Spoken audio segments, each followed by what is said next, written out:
दोस्तों आज के इस वीडियो में हम खास तौर पे जानेंगे एवियन कैप्सूल के बारे में कि ये कैप्सूल कब इस्तेमाल करना चाहिए, किसको इस्तेमाल करना चाहिए और किसको इस्तेमाल नहीं करना चाहिए। इस कैप्सूल के बारे में जानने से पहले ये जानना जरूरी है कि विटामिन ई होता क्या है, इसका हमारी बॉडी में क्या काम होता है और इसकी जरूरत को किस किस तरीके से पूरा किया जा सकता है। दोस्तों हमारी बॉडी को डेली एक एवरेज क्वांटिटी में कार्बोहाइड्रेट, प्रोटीन, विटामिन और मिनरल्स की जरूरत होती है, जिसमें विटामिन ई का भी नाम आता है, जिसे एंटीऑक्सीडेंट के रूप में भी जाना जाता है, जो हमारे बॉडी सेल्स और टिश्यूज को फ्री रेडिकल से होने वाले डैमेज से काफी हद तक प्रोटेक्ट करता है। शायद आप लोगों को फ्री रेडिकल के बारे में नहीं पता होगा। हमारे शरीर में फ्री रेडिकल एक ऐसा रिएक्टिव एटम और मॉलिक्यूल होता है जो बॉडी सेल्स को डैमेज करता है, और इतना ही नहीं, बहुत सारी बीमारी के साथ साथ एज रिलेटेड जितनी भी समस्याएं होती है, जैसे कि स्किन का लचीलापन खोना, चेहरे पे रिंकल्स आना, बाल सफेद होना, बालों का झड़ना और बालों के टेक्सचर में बदलाव आना, ये सब फ्री रेडिकल की ही देन होती है। ज्यादा फ्री रेडिकल प्रोडक्शन की वजह से ही कुछ लोग कम उम्र में ही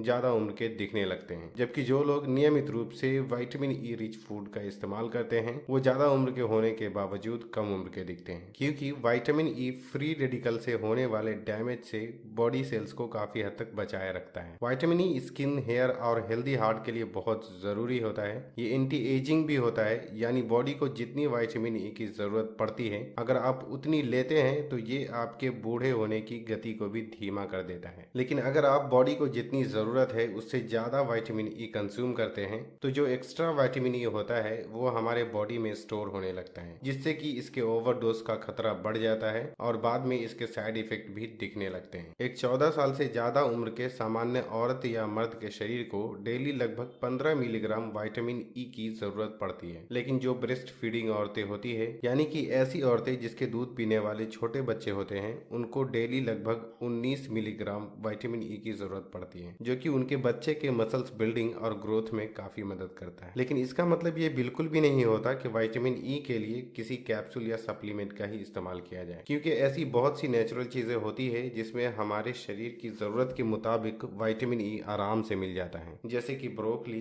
केला, सोयाबीन, अंडे, ड्राई फ्रूट्स यानी काजू, बादाम, अखरोट और लगभग सभी तरीके की दाल में रिच क्वांटिटी में विटामिन ई पाया जाता है। अब बात करते हैं एवियन विटामिन ई कैप्सूल के बारे में। ये मेक बाय फार्मा कंपनी की है, जिसकी 200, 400 और 600 mg की कैप्सूल आती है। 400 mg की 10 कैप्सूल की एक स्ट्रिप 22 से 25 रुपए में आ जाती है, जो कि काफी अफोर्डेबल प्राइस। अगर इसके रंग की बात करें तो जो लाल और हरा रंग होता है वो विटामिन ई की वजह से नहीं होता है, बल्कि ये एक आर्टिफिशियली अलग से ऐड किया जाता है। ये एक जेलेटिन कैप्सूल है जो कि नॉन वेजिटेरियन को दर्शाता है। जेलेटिन जानवर के चमड़े और हड्डियों से बनाया जाता है, जो कि एक प्योर वेजिटेरियन के लिए बिल्कुल भी सुटेबल नहीं है। विटामिन ई कैप्सूल का इस्तेमाल लोग दो तरीके से करते हैं, इंटरनल यूज यानी खाने के रूप में और एक्सटर्नल यूज यानी लगाने के रूप में। पहले हम बात करते हैं एक्सटर्नल यूज की। इसमें विटामिन ई का इस्तेमाल बालों और स्किन में किया जाता है, जो कि काफी फायदेमंद होता है। विटामिन ई को कोकोनट ऑयल या फिर ऑलिव ऑयल के साथ मिक्स करके बालों में यूज करने से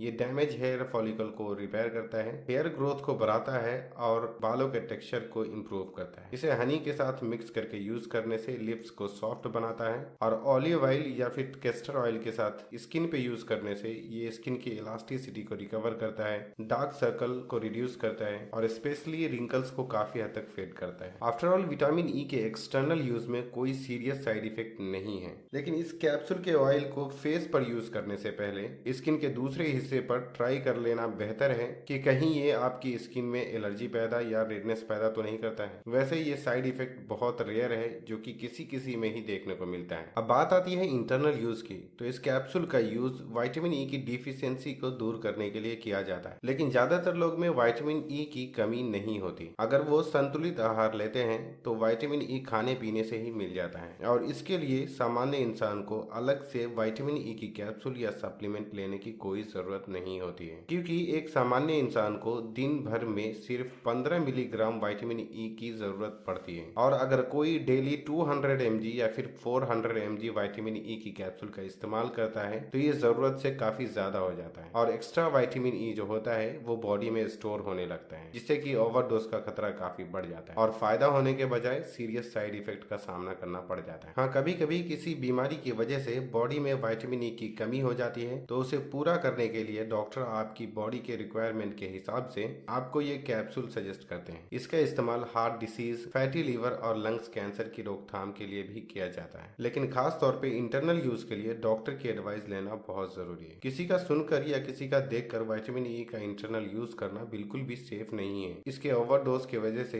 बहुत सारे सीरियस साइड इफेक्ट देखने को मिल सकते हैं, जैसे कि हेडेक, डिजीनेस, स्टोमक क्रैम्प, आंखों के सामने धुंधला छाना, एलर्जिक रिएक्शन जैसे साइड इफेक्ट देखने को मिल सकते हैं। अगर ऐसा कुछ भी हो तो तुरंत अपने डॉक्टर से मिलें और उनसे अपनी प्रॉब्लम के बारे में डिस्कस करें। तो बस आज के लिए इतना ही। वीडियो पसंद आई हो तो लाइक, शेयर और सब्सक्राइब करना ना भूलें और अपना ख्याल रखें। अल्लाह हाफ़िज़।